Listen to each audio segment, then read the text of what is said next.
हा आहे आमचा मोन्या. जवळ आले की लगेच उठला. मोन्या ये इकडं. मोन्याची स्टोरी तुम्हाला सांगू का मी आज? तर हा जो मोन्या आहे, तुम्ही बघा अगोदर हा कुठं कुठं काही काही दुःख करून येतो आणि कुठं कुठं जाऊन पाय बी मोडून येतो. याला आम्ही कधी बांधत नाही, असाच रिकामा असतो आणि याला एका जाग्यात बसवत नाही. इकडं तिकडं जातो, इकडं तिकडच्या कुत्र्यांकडून चावून येतो आणि मग याचा आम्ही मलमपट्टी किंवा औषध वगैरे सगळं करतो. पण त्रास यालाच व्हायचा आहे. तर मोन्या आणि सोन्या असे दोघं जण होते, दोन पिल्लं होती कुत्र्याची, जे की आम्ही इथं शेतामध्ये राहायला जेव्हा आलो तेव्हाच आणलेली होती. तर त्यामधला जो एक सोन्या आहे तो लॉकडाऊनमध्ये त्याला काही झालं माहिती नाही. कितीही दवाखाना केला, काही केलं, हॉस्पिटलमध्ये घेऊन गेलो तरीसुद्धा तो ठीक झाला नाही आणि तो गेला, देवाघरी गेला. आणि हा आहे आमचा मोन्या, एकदम शातीर बाबा. 10 ते 12 जणांना याने शिकार बनवला आहे आतापर्यंत. 10 ते 12 जणांना चावला आहे याने. तेही आम्ही इथं नसताना ते वरी आमच्या शेडकडे येत होते म्हणून चावला आहे. कॅन यू इमॅजिन की बघा यांना किती नॉलेज असतं, घरच्यांना आणि बाहेरच्यांना हे कसं ओळखत असतील. मी आणि माझी मोठी बहीण शिक्षणासाठी बाहेर राहायचो. 3-3, 4-4 महिने आम्ही गावी यायचो नाही, तरीसुद्धा हा आम्हाला लगेच ओळखायचा आणि म्हणजे आम्हाला कसलंही तो भुकायचा नाही किंवा कसलंही आम्हाला ॲग्रेसिव्हपणा दाखवत नव्हता. आम्ही आलं की लगेच तो ओळखायचा आणि मयाने जसं जवळ घ्यावं असं त्याला वाटायचं. असं उड्या मारायचा, आवाज काढायचा, म्हणजे तो आम्हाला ओळखायचा लगेच. परंतु इथले शेजारी वगैरे आजूबाजूला राहणारे लोक जे असतात त्यांना तो कधीही इकडं आमच्या शेतामध्ये पाऊलही टाकू देत नाही. कसं ओळखत असेल तो? रोज बघणाऱ्या माणसांना माणसं त्याला कसं समजत असेल की ते या घरचे नाहीत किंवा इथले नाहीत आणि हे इथले आहेत. म्हणजे खरंच खूप नॉलेज असतं बरं. त्यांना बोलता येत नाही परंतु त्यांना सर्व काही कळतं. तर हा होता आमचा मोन्याचा विषय. आणि आता सांगते आमच्या सुंदरीचा विषय, म्हणजे सोन्याच्या मम्माचा विषय. तर तिची मम्मा जी होती ती आमच्या घरी तिला आणलं होतं, तिच्याकडून ही झाली.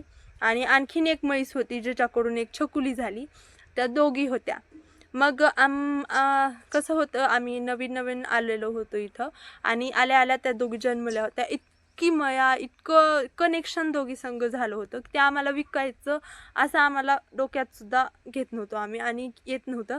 मग ते आम्ही त्यांना घरी सांभाळलं. त्यांना दोघींना पण एक एक मुलं झाली, दोघींना पण मुलगा झाला आणि आता ते दोघी पण इथंच आहेत आणि त्यांना सुद्धा कळतं की कोण घरचं आहे आणि कोण बाहेरचं आहे.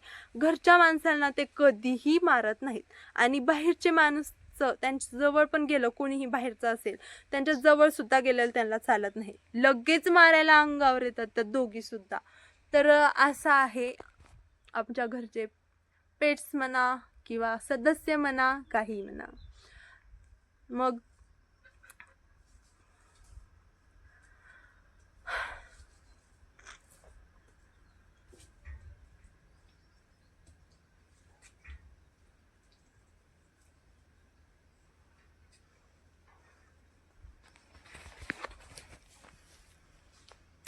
सर्वजण विचारत आहेत की माझ्या फेसवरती इतके सारे पिंपल्स, डाग धब्बे होते ते इतकी कमी झालेत आता, ते कशामुळे झालेत तर ते मी नेक्स्ट व्हिडिओ त्यावरती स्पेशल बनवणार आहे, जेणेकरून मी तुम्हाला सांगेल.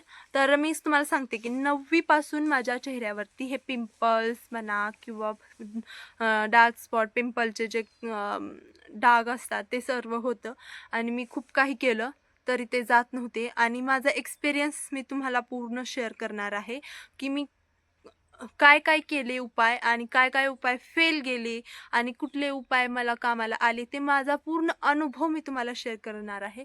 बघू शकता तुम्ही आता इथं खूप खूप म्हणजे खूप थोडेसेच डाग धब्बे असे राहिलेले आहेत. खूप सारे होते माझ्या पूर्ण फोरहेडवरचं तर पूर्ण क्लिअर झालेलं आहे, त्यावरती तर खूप सारे होतं. इथं इथं कुठेच अशी जागा नव्हती की जिथं मला पिंपल नाही. आणि आता ते मला खूप असं कामाला आलेलं आहे आणि ते सुद्धा डॉक्टरकडे सुद्धा गेले होते मी, पण त्यांचा मला फायदा झाला असं नाही, नाही झाला असं पण नाही. पण डॉक्टरकडे काय फायदा झाला आणि काय नुकसान झालं, की डॉक्टरकडे गेल्यानंतर माझ्या फेसवरचे पिंपल्स कमी झाले, पण तिथं मला खूप सारे मेडिसिन्स खावे लागले, जेणेकरून माझ्या बॉडीची हीट आणखी जास्त वाढली आणि मी मेडिसिन्स खायचं बंद केले, की माझ्या चेहऱ्यावरती पुन्हा जसं होतं तसंच झालं. मग आपण पूर्ण लाईफ टाईम मेडिसिन खाणं पॉसिबल आहे का? नाही. मग म्हटलं, की आपण नॅचरलीच आता काय जे उपाय करायचे आहेत ते नॅचरल उपायच करायचे आणि मला त्याचा खूप सारा फायदासुद्धा भेटलेला आहे आणि मी त्यासाठी काय-काय उपाय केले, काय-काय प्रयत्न केले, काय-काय मी माझ्या खाण्यापिण्यामध्ये काय सुधार केला, हे सर्व काही आपण पुढच्या ब्लॉगमध्ये पाहणार आहोत. तर आपल्या चॅनलला सबस्क्राईब करून नक्की ठेवा, म्हणजे माझी इथून पुढची सर्व व्हिडिओ तुमच्यापर्यंत पोहोचत राहतील आणि हा व्हिडिओ आवडला असेल तर व्हिडिओला लाईक, शेअर, सबस्क्राईब नक्की करा. भेटूया पुढच्या व्हिडिओमध्ये. धन्यवाद.